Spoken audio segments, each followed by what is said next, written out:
না, আজকের ভিডিওতে আর কোনো প্রকার ইন্ট্রোডাকশন না। আজকে অ্যাকচুয়ালি ইন্ট্রোডাকশন দেওয়ার মতো সিচুয়েশনে আমি নেই।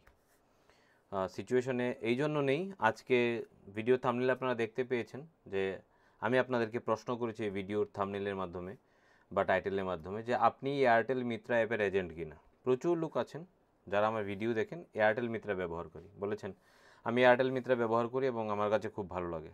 হ্যাঁ, সত্যি ভালো না লাগার কোনো কারণ নেই। তারপরে আমি লিখেছি ওয়ালেট ফাঁকা হবে 1 সেকেন্ডে। 1 সেকেন্ড বলাটা ভুল হবে আমার মনে হয়, আবার খারাপও না, কারণ যেহেতু আপনি বলতেই পারবেন না আপনার ওয়ালেট ফাঁকা হয়ে যাবে, তাহলে সেটা 1 সেকেন্ড হোক 10 সেকেন্ড হোক কী যায় আসে। লাস্টে লিখেছি জানুন, বাঁচুন এবং অন্যকে বাঁচান। ভিডিওটি মনোযোগ দিয়ে শেষ পর্যন্ত দেখার বিনম্র অনুরোধ রইল। আর এই ভিডিওটি সমস্ত এয়ারটেল এজেন্টদেরকে শেয়ার করে দেওয়ার জন্য অনুরোধ রইল। স্বাভাবিকভাবে ভিডিও শেয়ারের কথা আমি আপনাদেরকে সবসময় বলি না, এই জন্য বলি না কারণ আপনার ফিল হতে পারে উনি ওনার প্রচারের জন্য এবং উনি ওনার প্রমোশনের জন্য আমাদেরকে ব্যবহার করার চেষ্টা করছেন। দেখুন, বরাবরই অনেকে অনেক ভিডিও শেয়ার করেন যখন আপনাদের মধ্যে অটোমেটিক ফিল আসে যে এই ভিডিওটা শেয়ার করা প্রয়োজন। তো এখানে হয়তো ফিল আসতে পারে আপনাদের মধ্যে, তবে সম্পূর্ণ ক্রেডিট এবং সম্পূর্ণ ভালোবাসা যারা টিম টেক সাপোর্টকে এই জায়গা পর্যন্ত এনেছে এবং টিম টেক সাপোর্টকে মনে করে যে টিম টেক সাপোর্ট দায়বদ্ধ এই মার্কেটের জন্য, যারা এটা ভাবে তাদের জন্যই ডেডিকেটেড এই ভিডিওটা।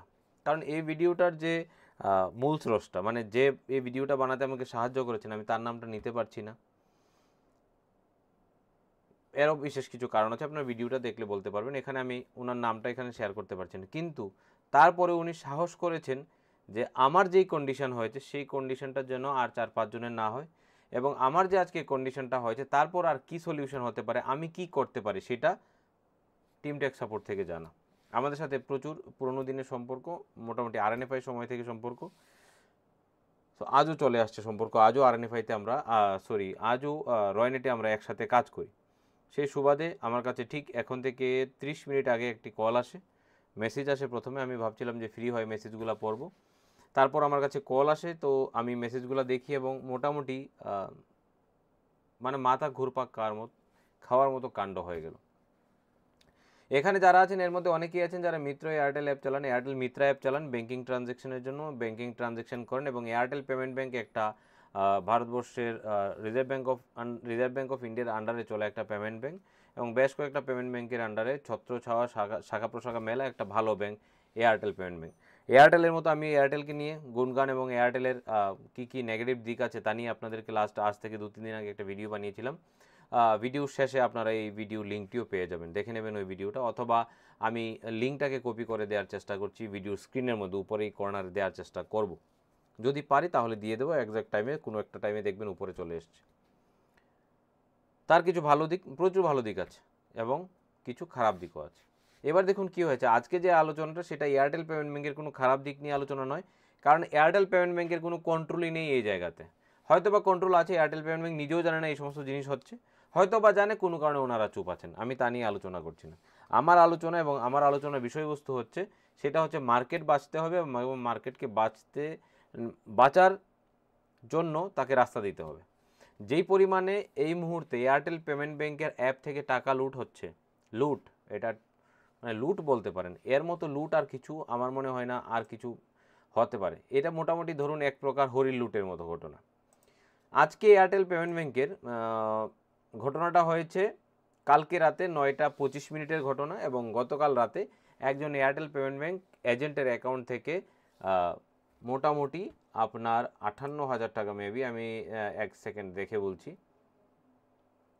মোটামুটি 50,849 টাকা চুরি হয়ে যায়। কীভাবে চুরি হয়েছে আমি ডিটেলসে আসছি, তার আগে আমি আপনাদেরকে বলি, বারবার বলছি আপনারা সতর্ক হয়ে যান। দেখুন একটা জিনিস, যারা আমাদের সাথে লাস্ট 3 বছর ধরে জুড়ে আছেন, 3-4 বছর ধরে জুড়ে আছেন, তাদের স্পষ্ট মনে হবে আমি আপনাদেরকে একটা জিনিসের জন্য বারবার বলেছিলাম, যারা ব্যাঙ্কিংয়ের কাজ করেন তারা কিন্তু যথেষ্ট টাকা রোজগার করেন বলেই কাজটা করেন। একটা ফিঙ্গারপ্রিন্ট ডিভাইস, একটা প্রিন্টার ডিভাইস অনেক দাম। আমি বলছি না যে সবাই কোটি টাকা রোজগার করেন, কিন্তু বাঁচতে গেলে, রোজগার করতে গেলে ইনভেস্টমেন্ট তো থাকবে। এরকম কোনো জায়গা নেই যেখানে ইনভেস্টমেন্ট একদমই নেই। আপনি যখনই ব্রডওয়েতে কিছু করতে যাবেন, নিজস্ব কিছু করতে যাবেন, তখনই কিন্তু ইনভেস্টমেন্টের প্রশ্ন আসবে। একদম ভালো করে মনে করে দেখুন, আমি আপনাদেরকে বলেছিলাম যে আপনারা অবশ্যই ব্যাংকিংয়ের কাজের জন্য একটা মোবাইল ব্যবহার করুন, যে মোবাইলটা আপনি ব্যক্তিগত জীবনে ব্যবহার করবেন না। আপনাদের কথাটা শোনার পর কী মনে হয়েছিল? অনেকে মনে হয়েছিল ধর কী বলেছে, হ্যাঁ, কারো মনে হয়েছিল BAL, অনেকের অনেক কিছু মনে হয়েছিল। আমি জানি অনেকে এটাকে, অনেকে নয়, আমি বলবো যে 100%-এর মধ্যে 99% লোক সেটাকে নেগেটিভ মানসিকতায় নিয়েছেন, যে ওনার হয়তো অনেক পয়সা, উনি এই জন্য কথা বলেন না। আমি 50,000 টাকা বাঁচানোর জন্য বলেছিলাম। এয়ারটেল পেমেন্ট ব্যাংকের মিত্রা অ্যাপ আমিও ব্যবহার করি, এবং এয়ারটেল পেমেন্ট ব্যাংকের মধ্যে যে নাম্বারটা 9862692485, সেটাতে সেই নাম্বারটা অনেকের কাছে আছে। এখন আমি আর এই নাম্বারটা ব্যবহার করি না, একদম না। কেন? কারণ তার মোবাইলটা এয়ারটেলের ওই সার্ভিস মোবাইলের মধ্যেই ঢোকানো আছে, এটা আমরা কেউ ব্যবহার করি না, যার কারণে আমাদের টাকা চুরি হওয়ার চান্স নেই। আজকে যদি যে রিটেলারটার 50,849 টাকা হারিয়ে গেছে, আজকে যদি সেই রিটেলারটা একটা আলাদা মোবাইল ব্যবহার করতো, নিজের ব্যক্তিগত মোবাইলে সে টাকা পয়সা সেভ না রাখতো, তাহলে হয়তো তার অ্যাকাউন্ট থেকে টাকাগুলা চুরি হতো না। আজকে টাকাগুলো চুরি হওয়ার প্রধান এবং প্রথম এবং মহত্বপূর্ণ কারণ হচ্ছে যে Airtel payment bank, Airtel Mitra agent যে মোবাইল নাম্বারটা, সেই মোবাইলটা সে ব্যক্তিগত জীবনে ব্যবহার করে। এবার আসছি যে এক্স্যাক্ট কী হয়েছে। আপনারা অনেকে বলতে পারেন ভিডিও আমি লম্বা করেছি, আপনাদের কাছে রিকোয়েস্ট রইল, যারা ভাবেন যে ভিডিও লম্বা করছি অনেক কথা বলে, তারা দয়া করে ভিডিওটা স্পিডে দেখুন, স্পিডে দেখার চেষ্টা করুন। তারপরেও যদি মনে হয় যে না হচ্ছে না, তাহলে আমাকে ফোন করুন বা আমাকে হোয়াটসঅ্যাপ করুন, আমি আপনাকে ব্যক্তিগত সার্ভিস দিয়ে দেবো এই বিষয়ের জন্য। তবু বেঁচে থাকুন, টাকা বাঁচান, নিজে বাঁচুন, অন্যকে বাঁচান। আমি আপনাদেরকে একটা ফটো শেয়ার করছি, ঠিক আছে? ফটোটা শেয়ার করছি, আপনারা খারাপ নেবেন না, আমাকে এইভাবেই শেয়ার করতে হচ্ছে, কারণ নয়তো আপনারা বিষয়টুকু বুঝবেন না, এবং যার কাছে মেসেজটা এসছে তাকে ভুল বুঝবেন না। কারণ অনেক সময় মানুষ অনেক কিছু ভাবে, সবসময় যে মানুষের মানসিকতা ছোট থাকে এরকম নয়। অনেক সময় মানুষ অনেক কিছু ভাবে, অনেক কিছু ভেবে অনেক জায়গায় ওনারা এন্ট্রি করেন, আদৌ ওনাদের মানসিকতা সবসময় খারাপ থাকে না। এই যে একটা নাম্বার, এই নাম্বার থেকে ওনার কাছে একটা মেসেজ আসে, এই নাম্বারটা আপনারা সবাই সেভ করে নেবেন, ঠিক আছে? এই নাম্বার থেকে ওনার কাছে কাল রাত্রিরে 9:21 একটা মেসেজ আসে। এইরকম মেসেজ প্রায়শই আমাদের কাছেও আসে, এবং এয়ারটেল মিত্রা যাদের অ্যাপ আছে তাদের সবার কাছে এই মেসেজটুকু যাবে, এবং যাবেই যাবে 100%। কারণ এয়ারটেল মিত্রা অ্যাপ যাদের কাছে আছে, যারা ফ্রডল্যান্ড অ্যাক্টিভিটিস করে, ফ্রডস্টার যারা, তাদের সবার কাছে আপনাদের নাম্বার আছে। কেন এবং কিভাবে আছে তা নিয়ে আমি আজকে আলোচনা করতে পারবো না, ওপেন ভিডিওতে তা নিয়ে আলোচনা করার পারমিশন আমার নেই। সুতরাং এয়ারটেল পেমেন্ট ব্যাংক যারা যারা ব্যবহার করেন, তাদের সবার নাম্বার ফ্রডস্টার অ্যাক্টিভিস্ট যারা, মানে যারা ফ্রডল্যান্ড অ্যাক্টিভিটিস করে, তাদের কাছে আছে। তারা কি করে? এরকম ধরনের বিভিন্ন অ্যাপ পাঠায়। এই যে দেখছেন এখানে আমতলা সার্ভিস বলে লেখা আছে, সেই আমতলা সার্ভিস এরকম দেখে বেছে বেছে ওনারা বিভিন্ন মানুষকে বিভিন্ন ধরনের SMS পাঠায়। কাউকে পাঠায় এয়ারটেল আপডেটেড অ্যাপ, কাউকে পাঠায় এরকম সেক্সুয়াল অ্যাক্টিভিটিস অ্যাপ, মানে এরকম বিভিন্নভাবে ওরা বিভিন্ন অ্যাপ শেয়ার করে। আপনি যদি এই অ্যাপটুকু ইনস্টল করেন তবেই কিন্তু আপনার হয়ে গেল। এই অ্যাপটি ইনস্টল করার সঙ্গে সঙ্গে এই অ্যাপটিকে আপনি দেখতে পাবেন না। এই অ্যাপটিকে দেখতে গেলে আপনার অ্যাপ সার্ভিসের মধ্যে গিয়ে আপনাকে খুঁজে বার করতে হবে, কারণ এই অ্যাপটি ইনস্টল হওয়ার পর তার নাম অটোমেটিক চেঞ্জ হয়ে যায়। অ্যাপটি ইনস্টল করার পর নিজে নিজে অ্যাপটি লুকিয়ে যায়। সুতরাং কোনো ধরনের এরকম আননোন জায়গা থেকে, অনেক সময় হয় কি যে আমি আপনাকে একটা অ্যাপ লিঙ্ক দিলাম, আপনি বলছেন এটা তো গুগল প্লে স্টোর বলছে, ঠিকঠাক না। আপনি আমাকে চেনেন, আমি কেন দিয়েছি সেটাও আপনি জানেন, কিন্তু আমি বলবো তারপরেও সেফটি সিকিউরিটি দেখে নেবেন। আপনাদের কাছে রিকোয়েস্ট, এরকম আননোন সোর্স থেকে যদি কোনো সময় কোনো প্রকার এপিকে আসে, ভুলেও এইরকম অ্যাপগুলোতে দয়া করে ক্লিক করবেন না এবং ইনস্টল করবেন না। এইটা যদি ইনস্টল করলেন, আপনার মোবাইলে যদি এয়ারটেল পেমেন্ট ব্যাংক থাকে, তাহলে আপনার সমস্ত টাকা গায়েব হয়ে যাবে। তার কারণ হচ্ছে তাদের কাছে আপনার পুরো মোবাইলের অ্যাক্সেস চলে আসে। সেটা এয়ারটেল পেমেন্ট ব্যাংকের অ্যাপের টাকাও যেতে পারে, আপনার ফোনপে গুগল পেও যেতে পারে, সব যেতে পারে, কারণ ওনারা এটাকে দিয়ে আপনার মোবাইলটাকে নিজের কন্ট্রোলে নিয়ে নেন, এবং তারপর ওনারা আপনার অ্যাকাউন্ট হাতিয়ে নেন। আজ থেকে 2-3 দিন আগে আমি একটা ভিডিও দিয়েছিলাম যে সকালের ব্রেকফাস্ট করতে গিয়ে 3 লাখ হারিয়ে গেছে। অনেকে ভিডিওটা দেখেননি মনোযোগ দিয়ে, এরকমই ঘটনা। ওই ভদ্রলোক অবশ্যই এরকম কোনো অ্যাপ ইনস্টল করেছিলেন, এবং ওনার অ্যাপ থেকে তারপর ক্রেডিট কার্ড থেকে 2.5 লাখ টাকা যায়। প্রথমে 35,000 টাকা ওটিপি দিয়ে যায়, তারপর 2.5 লাখ টাকা এরকম অ্যাপের মাধ্যমে যায়। পুরো অ্যাপটা ওদের কন্ট্রোলে চলে যায়। সুতরাং এই ধরনের অ্যাপ যারা যারা ইনস্টল করবেন সঙ্গে সঙ্গে আপনাদের এপিকেটা মানে আর সরি আপনার মোবাইলটা টোটালি ফ্রডস্টার অ্যাক্টিভিটিস যারা করে তাদের কন্ট্রোলে চলে যাবে এবং সে আপনার মোবাইলে সব কিছু দেখতে পাবে, সব কিছু ডাউনলোড করতে পারবে, সব কিছু করতে পারবে। কারণ এই অ্যাপটা বানানোই হয়েছে আপনার মোবাইল সার্ভিলেন্সের জন্য, হ্যাকিং সার্ভিলেন্সের জন্য বানানো হয়েছে। তবে এই অ্যাপটি বিশেষত এয়ারটেল পেমেন্ট ব্যাঙ্ক যারা এয়ারটেল পেমেন্ট ব্যাঙ্ক এয়ারটেল মিত্র যারা তাদের ক্ষেত্রে সবচাইতে বেশি উপযোগী। কারণ এই নিয়ে তার থেকে 5টা লোকের কমপ্লেন পেলাম, এই প্রপার কমপ্লেনটা পেলাম, এই কিন্তু প্রপার কমপ্লেন পেলাম। এর আগে রাত 1:30টায় টাকা গেছে, আমি কিন্তু বুঝতে পারিনি রাত 1:30টায় টাকা কীভাবে যেতে পারে ওটিপি না দিলে। ওটিপি দেওয়ার তো প্রয়োজন নেই, কারণ অলরেডি ফ্রডস্টার মোবাইলে ঢুকে বসে আছে। আমাকে আমাদেরই একজন সাথে কাজ করে রয়নেটের সুপার ডিস্ট্রিবিউটার, উনি পাঠিয়েছেন যে ওনার বন্ধুর অ্যাকাউন্ট থেকে রাত 1:24 টাকা গায়েব হয়ে গেছে। রাত 1:24 তো ওটিপি দেয়নি, ঘুমিয়েছিল, কীভাবে যাবে? ঠিক এইভাবে রাতে যা ঘুমাবার আগে এরকম মেসেজগুলো এসেছে। উনি ভেবেছেন যে অ্যাপটা ইনস্টল করে দেখি কিছু দেখা যায় কি না, এখানে কি আছে, বা ওনার কাছে কিছু এসেছে, ঘুমিয়ে গেছেন। বাস ঘুমিয়ে যাওয়ার রাত 1টার পরেই ওনারা কারবারটা করেন। তো ঘুমিয়ে যাওয়ার পর ওনার অ্যাকাউন্টে ওনারা এন্ট্রি করেন এবং ওনার অ্যাকাউন্ট থেকে টাকা পয়সা কিন্তু অলরেডি গায়েব করে দেয়। সেমভাবে 8 এপ্রিল যেই ঘটনাটা হলো, মিত্রা অ্যাপ থেকে টাকা বার করে নেওয়া হয়েছে। মোটামুটি আমার কাছে টোটালি এক্সেলটা পাঠিয়েছে, যেই রিটেলারের অ্যাকাউন্ট থেকে টাকাগুলো গায়েব হয়েছে সেই রিটেলার আমাকে টোটাল ডিটেলসটুকু পাঠিয়েছে যে কখন কখন হয়েছে। ঠিক আছে, সবকটা ট্রানজ্যাকশানই আমার মেবি সকালবেলার দিকে হয়েছে, বা মিলিয়ে করেছে ওনারা। পুরো ট্রানজ্যাকশানটা একদম মিলিয়ে করেছে, যখন যখন সময় পেয়েছে তখন তখন ওনারা ট্রানজ্যাকশানটা করেছে এবং ট্রানজ্যাকশান করে পুরো টাকাটা বার করে নিয়েছে বেশ কয়েকটা ট্রানজ্যাকশানের মাধ্যমে। মোটামুটি মনে হয় 1 2 3 4 5 6 7 টোটাল 7টা ট্রানজ্যাকশানের মাধ্যমে মনে হয় টোটাল টাকাটা বার করা হয়েছে। আমাকে আরেকটু অ্যানালাইসিস করতে হবে এক্সেলটুকু, তাহলে পুরো ট্রানজ্যাকশান হিস্ট্রিটা আমি বুঝতে পারবো।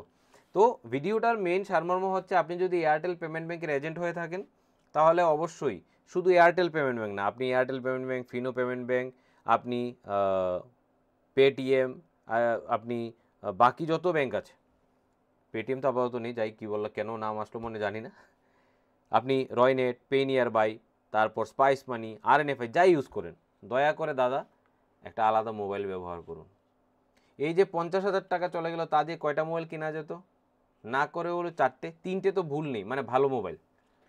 কাজ করার জন্য মোটামুটি 10,000 টাকায় ভালো মোবাইল পাওয়া যায়, আমি তবু ধরলাম 15,000 টাকায় একটা মোবাইল পাওয়া যায়, বাদ 10,000 টাকায় পাওয়া যায় মোবাইল কাজ করার জন্য। কারণ 10,000 টাকার মোবাইল আমরা ব্যবহার করছি আমাদের অফিসের কাজে, যে মোবাইলটা আমরা ট্রানজ্যাকশনের কাজে ব্যবহার করি এমআইয়ের, সেটা মানে 12-13 হাজার টাকা দামের। তো মোটামুটি 4টে মোবাইল চলে আসতো 12-13 হাজার টাকা দামের। আজকে 50,849 টাকা চলে গেল ওনার অ্যাকাউন্ট থেকে। ওই আমি যে বলেছিলাম যে যেই কাজ এই মোবাইলটা দিয়ে এইপিএস ট্রানজ্যাকশন করা হচ্ছে, তাহলে এই মোবাইলটা দিয়ে আর কোনো কিছু ব্যবহার করবে না, তাহলে তোমার পয়সা সেফ থাকবে। সেই কথাটা যদি আজকে ওই ভাই আমার শুনতে পেত বা আমার কথাটা মানতো, আজকে ওর অ্যাকাউন্ট থেকে 50,000 টাকা যেত না। হয়তো বলতো যে দাদার কথায় কিনেছি ঠিকই আছে, কিন্তু কাজ মানে সেফ হলো কি হলো না জানতাম না। আজকে প্রমাণিত হয়ে গেল যে আমি বলেছিলাম যে আপনার ব্যাংকিং ব্যবহারের জন্য টোটালি মোবাইল আলাদা রাখুন, সেখানে হোয়াটসঅ্যাপ ব্যবহার করার কোনো প্রয়োজন নেই, সেখানে আননোন কোনো অ্যাপ ব্যবহার করার প্রয়োজন নেই। ব্যক্তিগত মোবাইল সম্পূর্ণ আলাদা রাখুন। রাত 8টায় ব্যক্তিগত মোবাইল বিজনেস মোবাইল এক হয়ে গেল, বসে বসে মোবাইল টিপছিলেন, হঠাৎ হোয়াটসঅ্যাপে একটা অ্যাপ এলো, ইনস্টল করলেন, খবর নেই, রাতে ঘুমিয়ে গেলেন, ঘুম থেকে উঠে দেখলেন 50,849 টাকা ওনার অ্যাকাউন্ট থেকে সাফ হয়ে গেছে। এই জন্য আজকের ভিডিওর প্রথম দিকে আমি বললাম যে প্রাথমিকতার প্রয়োজন নেই, ইন্ট্রোডাকশনের প্রয়োজন নেই। আপনাদের কাছে হাত জোর করে নিবেদন, কাজটুকু করছেন কাজের মতো করে, তাহলে কাজটুকুকে আরও একটু প্রফেশনাল ওয়েতে নিয়ে যান। এটা আমাদের ভুল। কাজের জায়গা এবং এন্টারটেনমেন্টের জায়গা, দুটো জায়গা কিন্তু সম্পূর্ণ আলাদা। যখন আমরা আমাদের জীবনে জীবনকে আনন্দ দেই, সেই সময় আমরা কাজ করি না। আর যখন আমরা কাজ করি তখন নিজেকে এন্টারটেইন করার চেষ্টা করি না, তাতে ডিস্টারবেন্স অথবা আমাদের জীবনে ডিসব্যালেন্সড চলে আসে। ঠিক সেরকমভাবে কাজের জিনিসটুকুকে আপনি নিজের এন্টারটেনমেন্টে ব্যবহার করবেন না। অনেকেই আছে ভালো মোবাইলখানা দিয়ে ঘরে কথাবার্তা বলে, ভালো মোবাইলখানা দিয়ে সব কিছু করে, দোকানে ভাঙা মোবাইলটা ব্যবহার করে, সেই মোবাইলটা দিয়ে বাচ্চা খেলে। এরকমই পেয়েছি, যে মোবাইলটা দিয়ে ভাঙা মোবাইলটা ওইটা দিয়ে কাজ করেন, ওইটা দিয়ে আবার বাচ্চা খেলে, ওই মোবাইলটা দিয়ে বাচ্চা ভাত খায়। আর ভালো মোবাইলটা ঘরে রেখে দিয়েছে। মানে যে জিনিসটা দিয়ে টাকা রোজগার হয় তার জন্য অবহেলা, আর যেইটা দিয়ে টাকা আসে না, টাকা খোয়া যায়, তাকে খুব যত্নে রাখা হয়েছে। আপনাদেরকে সাবধান হওয়ার রিকোয়েস্ট রইল, নয়তো ভবিষ্যৎ ওই 50,000, তারপর আপনি চেঁচাবেন আমার রাতে টাকা চলে গেছে। রাতে যে টাকা চলে গেছে, কেন গেছে সেটা আজকে বুঝতে পারলাম কেন হয়েছে। আমি বলবো না যে ওনাদের ভুল, হয়তো বন্ধু কেউ এরকম লিঙ্ক পাঠিয়েছে, কেন পাঠিয়েছে একবার ক্লিক করে দেখি। তবে অবশ্যই আননোন কোনো সোর্স থেকে যদি কোনো এপিকে আসে, অবশ্যই নিজের মোবাইলে ইনস্টল করবেন না। আর যদি নিজের মোবাইল ইনস্টল করবেন, ঠিক এরকম দিনই আপনাকে দেখতে হবে। ভিডিওটি অনেকটা লম্বা করে দিলাম, প্রায় 15 মিনিট, তার জন্য আপনারা আমাকে মাফ করবেন, কিছু করার নেই। আপনারা অনেকেই গালিগালোচও করবেন, যাদের কষ্ট হয়েছে ভিডিওটা লম্বা হওয়ার কারণে 2-4টে গালি দিয়ে বেরিয়ে পড়ুন, ঠিক আছে। আর আপাতত রাতে ভিডিওটা বানাচ্ছি, জানি না ভিডিওটা এই মুহূর্তে লাইভ করবো কিনা। যদি লাইভ করি তাহলে ভিডিওটা দেখে সাবধান হয়ে ঘুমান। অবশ্যই নেট অফ করে ঘুমাবেন রাতে ঘুমানোর আগে। আর অবশ্যই ব্যক্তিগত মোবাইল মানে ব্যক্তিগত জীবন আর রোজগারের জীবন, দুটো জীবনকে আলাদা রাখবেন, দুটো জীবনকে এক করবেন না। এই বলে আজকে ভিডিওটি শেষ করছি। এরকম কন্টেন্টগুলো রেগুলার পেতে গেলে, নিজেকে সাবধান রাখতে গেলে অবশ্যই টিম টেক সাপোর্ট চ্যানেলটি কিন্তু সাবস্ক্রাইব করতে হবে। ভিডিও অনেক পাবেন, রেট অনেক পাবেন, কোম্পানি অনেক পাবেন, আইডি অনেক পাবেন, সস্তায় আইডি অনেক পাবেন, পরীক্ষা দিয়ে বেশি টাকা দিয়ে সার্টিফিকেট অনেক পাবেন, কিন্তু ইনফরমেশান সব জায়গায় পাবেন না। এই ইনফরমেশানগুলো আমি দেই না। এই ইনফরমেশানটা আপনারা যারা দেখছেন তাদের মতো কেউ আমাকে দিয়েছে, এবং টোটাল ডিটেলস সহকারে যখন দিয়েছে তখন আমি আপনাদের সম্মুখে ডিটেলস সমেত জিনিসটা রাখলাম। আমার কাছে ডিটেলসে থাকা খুব বেশি প্রয়োজন, সুতরাং ডিটেলস সহ আমি আপনাদের সামনে উপস্থাপন করলাম। জানাবেন ভিডিওটি কীরকম ছিল, আর কারা কারা এয়ারটেল মিত্রায় ব্যবহার করেন তা অবশ্যই ভিডিওর কমেন্ট বক্সে শেয়ার করবেন। কালকে আমি এয়ারটেলকে সাথেও আমি এই বিষয় নিয়ে আলোচনা করব, এবং দেখাবো যে মানুষ কতটা ইনসিকিউর ওনাদের অ্যাপ ব্যবহার করে, ওনাদের অ্যাপ কতটা কমজোর যে কোনো কেউ মোবাইল অ্যাপে যদি ঢুকে যায় তাহলে তা অ্যাক্সেস করে নিতে পারছে। সাপোর্টের সেটিং, ওনাদের সফটওয়্যার উপর এরকম সেটিং থাকা দরকার যে ওভারলে কোনো সফটওয়্যার বা ওভারলে কোনো অ্যাপস তাকে অ্যাক্সেস করতে পারবে না। তবে এখানে প্রশ্ন আসে, যে ইনস্টল করেছে সেই তো পারমিশন দিয়েছে ওভারলে ইউজ করার। তো আমি বলবো এয়ারটেল কোম্পানি যাতে এরকম করে যে কাস্টমার যাতে পারমিশনই দিতে না পারে যে আমার সফটওয়্যারে অন্য কোনো অ্যাপ ঢুকতে পারবে না। যাই হোক, এ নিয়ে আগে আলোচনা হবে, আমি আপনাদেরকে জানানোর চেষ্টা করব। আরও অনেক বিষয়বস্তু রয়ে গেছে আপনাদেরকে ভিডিওতে জানানো, আজকে অনেক বিষয়বস্তু আরও গ্যাদার করেছি। অবশ্যই আরও ভালো কিছু বিষয়বস্তু নিয়ে অবশ্যই আসবো। কিছু মানুষের কমপ্লেন আছে যে সবসময় নেগেটিভ ভিডিও নিয়ে আসেন, কিছু করার নেই ভাই। পরিস্থিতিটা মানে 2024টা মনে হয় আরও বেশি বাজে এসছে, 2023 থেকে 2024টা মনে হচ্ছে আরও বেশি যন্ত্রণাদায়ক হবে। রাখছি, আর ভিডিওটা লম্বা করছি না। আমাকে এতদূর পর্যন্ত সময় দেওয়ার জন্য, না স্কিপ করে ভিডিওটি সম্পূর্ণ দেখার জন্য এবং আমাকে শোনার জন্য অসংখ্য ধন্যবাদ। জয় হিন্দ, জয় ভারত।